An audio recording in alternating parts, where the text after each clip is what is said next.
What's up, everybody? Texas Kingpin here again.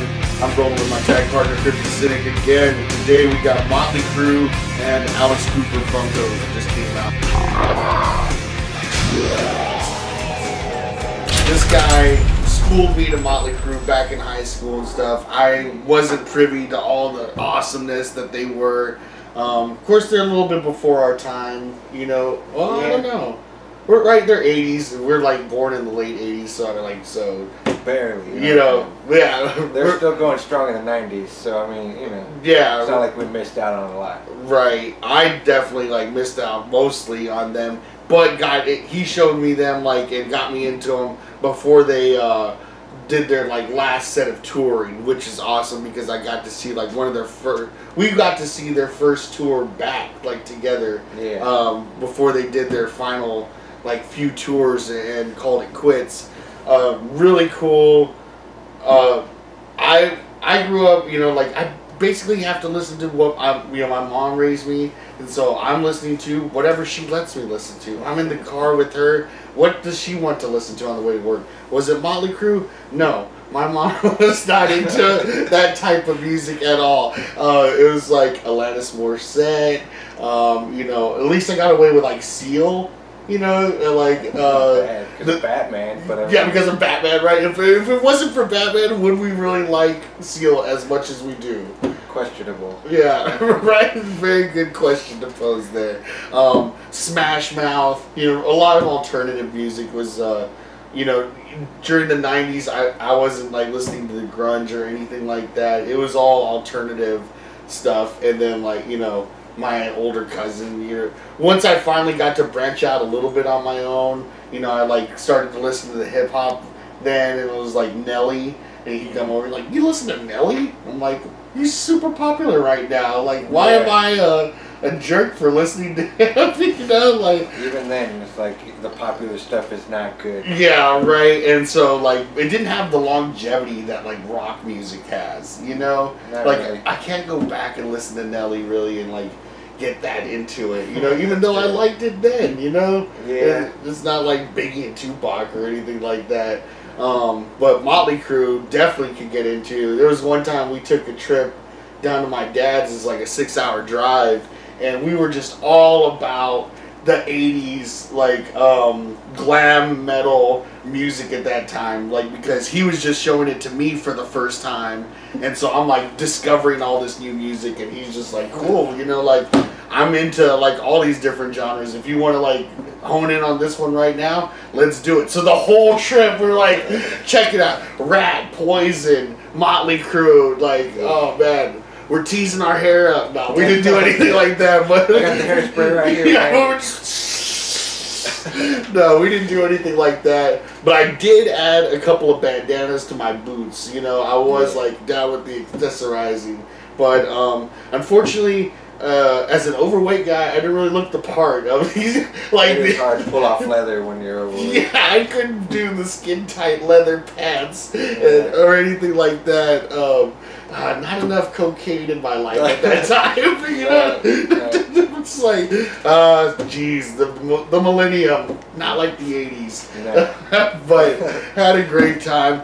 Love this stuff. That concert was one of the best concerts. We saw them with Buck Cherry and Papa Roach opening for them up in San Antonio. Yeah. It was so cool. We were so close to the front, we could feel the pyros. Vince Neil threw his hat at us, but we were too out of it to freaking you're just standing there watching everybody, not expecting someone to just toss a hat at you. So basically it rolled over us. We're what's going on? Everybody, Dad, give me that hat. What happened here?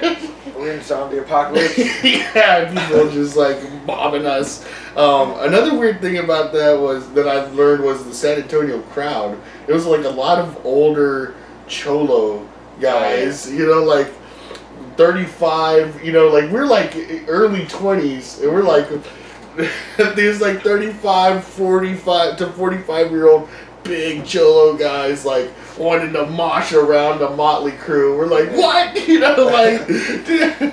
Just we can't. Gosh, metal shows, you gotta they're a workout, and no matter what, even if it was 80s metal, which is compared to heavy metal now, I had a book that was like called the Book of Heavy Metal, and in the front it had like AC/DC and Kiss and stuff. And somebody was like, "That's not heavy metal, you know, that's like classic rock." And I'm like, but when it came out, it was heavy metal. That was the heavy metal of that time, you know. And so it's like you gotta recognize the time period for that. And so yeah, you know, like Motley Crue.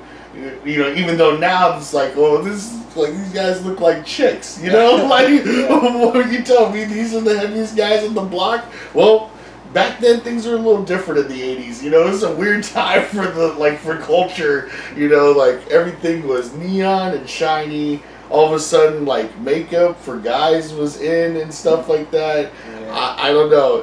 There's good things and bad things about that era being gone, you know. But it's fun to look back on. It is. And just you know, kind of reminiscing right before we're checking out a couple of music videos, and and then that during that time is interesting too. You know, what was that first one? Looks That Kill. Looks That Kill. Oh my gosh. You know, like it starts off with them like getting torches and wrangling up a bunch of cave women like Planet of the Apes and stuff. Yeah, and like, it was weird. They play on the guitar, the women cower like the power of guitar. Yeah, like in real life. Screeching guitars is like girls just run away from that.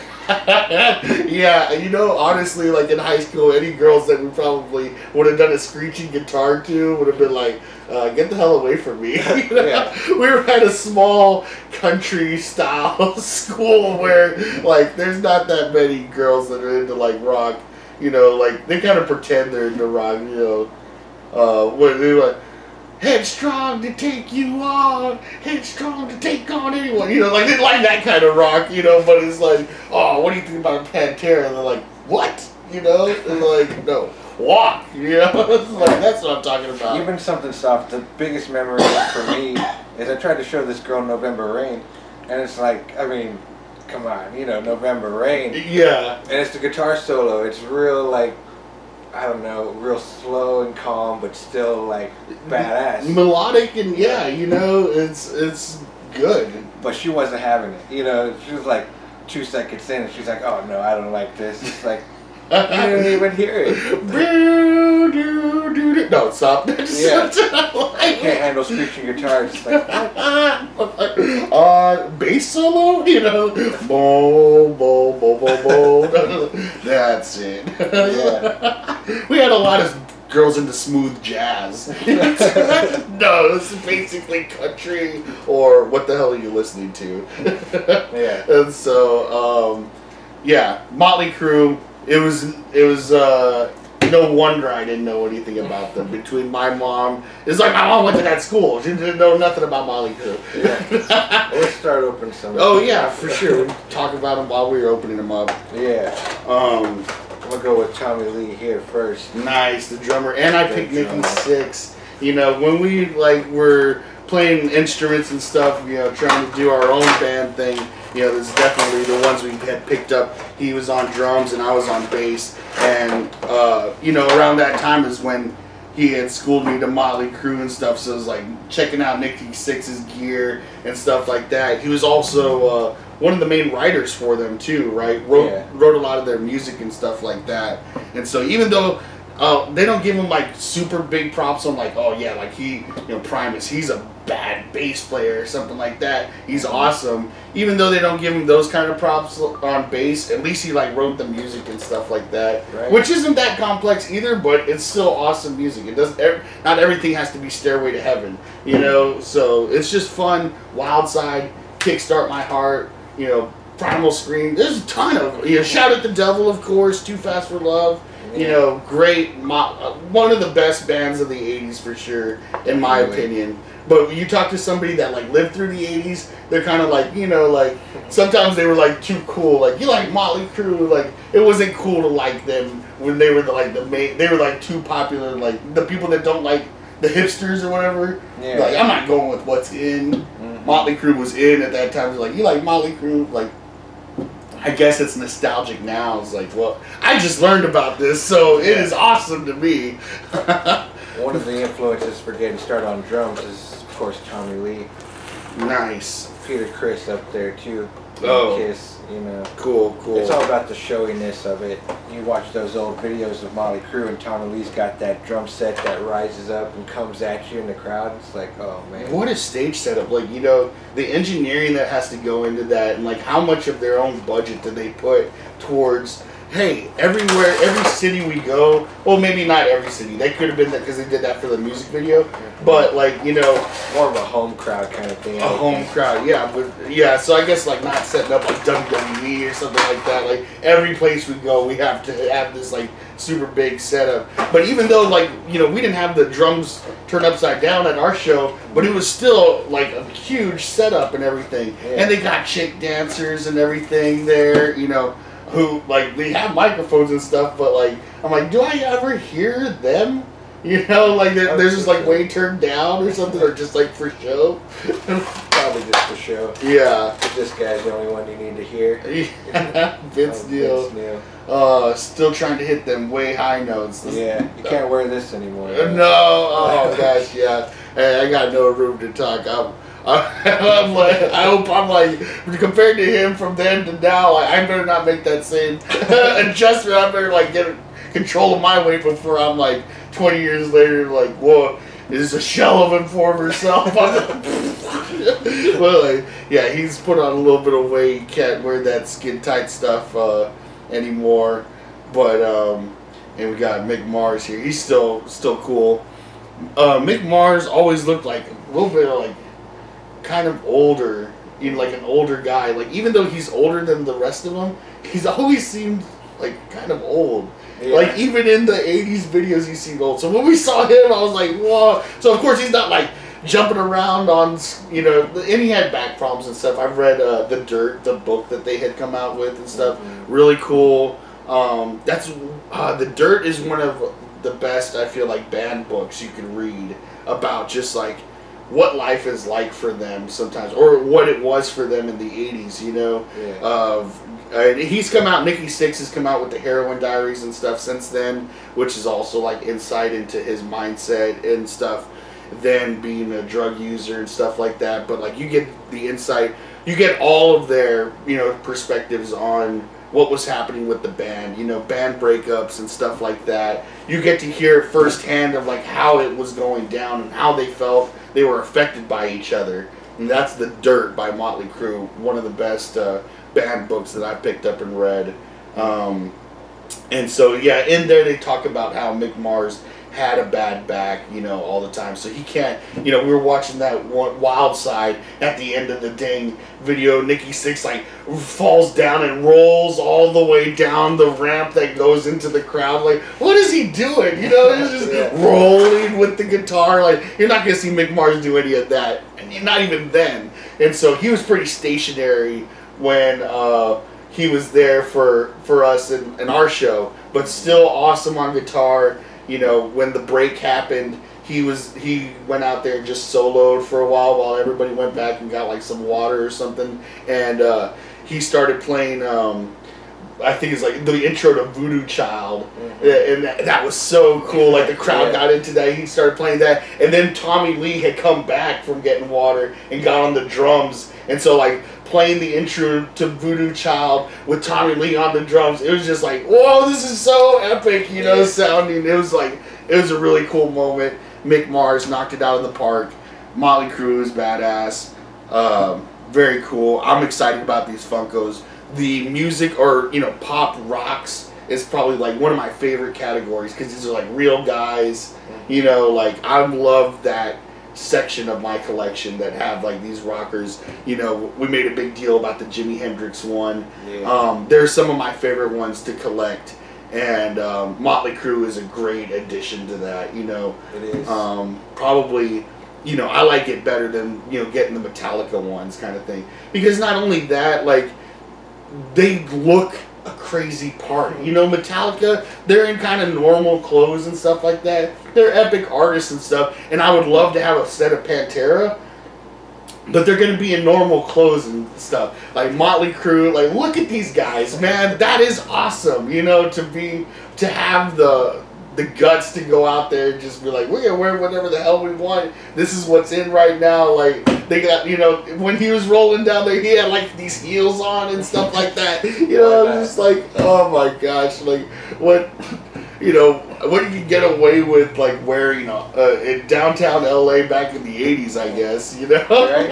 Like, was that everybody's look or just because they're performers? Like, who knows? It makes me think of Eddie Murphy in Beverly Hills Cop when he gets there at first and he's just like in the normal jeans and t-shirt and stuff, and he like see these two guys in like all leather suits, like one black and one red, walking right next to each other like matching dudes, and you just can't help but laugh. It's like, hey, it's a different world over there, you know? Like, just, we got Austin over here. It's like, keep Austin weird, but in my opinion, that ain't weird enough, you know? Like, it's like, it's not that weird. You get down to 6th Street, yeah, they had Leslie or whatever, you know. There's a few weird, you know, like standouts, but for the most part, you're not going to see that, like, most of the time. You're more likely to see just a bunch of hipsters. It's like, I say make it weirder now, you know? For real, yeah. So, like, keep Austin weird. I'm afraid it's not weird enough. Like, you know, like we might be losing that weird. They're you know? afraid of weird. Yeah, which is like also like what their motto for, you know, keeping local business alive and not having a bunch of corporate coming in, which is an awesome thing to get behind, supporting your local business and stuff like that. Yeah, it's those phrases that get lost. It's like, don't mess with Texas, you know. Oh, like, yeah. For litter or something. Yeah, exactly. But everybody thinks like, you know, yeah, when I was in high school, I went to like some kind of trip for, you know, getting into trying to be, you know, interested in pre-law or something, and I went to Washington D.C. and we're with like people from all over the country. Like, what's that thing that they say in Texas that everybody thinks y'all are kind of pompous, but it's like it's something about your trash? And I'm like, I don't know. We got like BFI trash, like normal trash pickup. What are you talking about? You know? Yeah. And we came to find out it's that phrase, "Don't mess with Texas." And it's like, yeah, it just means don't litter. But yeah, sure, you know. Don't mess with us. We'll mess you up. You know, like yeah, we'll go with that too. It doesn't matter. Yeah. So, all right. Last but not least, we got Alice Cooper here, which 2 versions, very cool. I'm just gonna open up the one because this collection is getting ridiculous, also, and I don't need like duplicates of everything unboxed. I have that much control. You know, I want to unbox everything because I'm still a kid at heart. But at least I have that much control. It's like, okay, I can just unbox one and the other duplicate or whatever can stay in the box. Even though it's not an exact duplicate, this one he's in an awesome white suit. This one he's in the straight jacket, which is funny because he still has the microphone. Oh, yeah. You know, like, yeah, he's still singing in the straight jacket, you know, so like, I don't know how many, like, how in straight jackets, how you can actually, you know, you're really supposed to be like that, you know, like how you gripping something, you know, but this guy's loose, you know, whoever put it on him is fired, you know? Yeah. But, yeah, if you want to bust this one open, because actually it wasn't last but not least. There is one more star of the show, the rocks, the pop rocks, and that is the main man himself, Powerline, from a Goofy movie. We listen to each other's heart, you know, it's something about Powerline. Okay, obviously not an actual, you know, rock. It's not pop rocks either. It's pop Disney. From a Goofy movie from our childhood. Great freaking movie. I still listen to these songs like through YouTube. You know, stand out, listen to each other's heart or whatever. You know, do the perfect cast. You know, the only dance move I'll try to learn. The perfect cast. If I'm ever stuck in a bad situation, I'll just bust out with the perfect cast. Oh, yeah. It'll get you out of tough situations. Yeah, kind of like you know. Modeled after Michael Jackson, you'd probably say. Yeah. I thought maybe Prince too, but I don't know. He's got like the moves and everything. More of a Michael Jackson, I guess, like that. That high pitched singing. Really cool that they came out with this. It's Hot Topic exclusive. I'm still gonna open it anyway. I don't have a duplicate of this one, and this Hot Topic exclusive, I'm gonna go ahead and leave in the package. But we're gonna add Alice Cooper to the pop rocks collection, and I'm not gonna add Powerline to the right. Like I'm not gonna have him next to Jimi Hendrix and Metallica. Like, hey, this guy, you know, Powerline, you know, Kurt Cobain, Powerline, you know. But I'm gonna have him in my collection as well, and I'm excited about him. So let's break these out, check them out. So of course, like, I grew up listening to this kind of music. Alice Cooper was no stranger in the household, but for me, the biggest memory is probably Wayne's World. Wayne's World, there you go. You know, what is that, like 97 or something? I don't know. You know, I saw that after the fact also. I was like less than 10 when I was watching this, you know? And it's interesting. And of course, he comes in there and he's like talking about the history of Milwaukee or whatever, right? It's like some weird stuff. Yeah. But it's awesome because he's still in character, you know? He's still dressed up like that behind the stage or whatever. Right, yeah. I mean, and he is an interesting character, like, because he's like legit golfing fanatic, you know? Yeah. I used to work at a hotel in Austin for a long time, and he came through there and, like, you know, had breakfast in the hotel and was there for some kind of golf tournament and stuff. It's like, everybody's so hyped up, Alice Cooper is here, you know? It's like, what the heck is he doing here? He's going golfing, you know? Like, what? Yeah. Like, okay, that is so crazy, but, you know, he's a real dude. It's like, he's not, you know, some mystic, you know, demon guy, you know, so it's just weird to see people out of that, like, one element that you know him in, and, you know, like, what? He's got, like, plaid pants and a sweater vest? I mean, they kind of killed that early, too, because, like, they showed videos on MTV back when it was actually about music. They showed clips of, like, I guess it was some rock and roll golf resort or whatever, some donation thing they did. But I remember like him and Lita Ford and like, I don't even know, some other musicians are out there golfing for charity, you know? Oh, really? But like we said, dressed up in the plaids and, you know, the shoes and all that. It was like, man. Yeah. Golfing for charity. Like, at least, you know, if you're golfing for charity or whatever, like, that's, like, acceptable. You know, was he, like, mopping the floor with everybody? You know, like, because he's all, you know, like, serious about it? I didn't see the stats. It just, there's, like, some clip about it. Yeah. Oh, how many strokes? Yeah. Back on MTV, check out the handicap and you know, also, I didn't have older siblings or anything. It's me and my mom. Much like the radio and what I'm listening to, I'm watching whatever, like, you know, she wants to watch or allows me to watch. I didn't catch MTV back in the great time that it was all about the music and Beavis and Butthead and all that cool stuff. But if you want to know about Frasier or Cheers, you know, everybody knows your name. I know a ton about that, you know, so... that's my area of expertise. So, all right, we're letting it run on, I guess, long enough for showing off these pops. Great set. Anything else you want to add about it? No, I mean, it's good pops. Hopefully more come out, more music styles. Yeah, definitely, you know, these band ones are so cool. Even, like, Alice Cooper by himself. Different versions of it. That's cool that they do that. It's a nice attention to detail and stuff like that. It is. And so it's making for a nice music or pop rocks or whatever you want to call it collection. And I think you know, one day, you know, many years from now, it's going to be cool to have these guys, you know.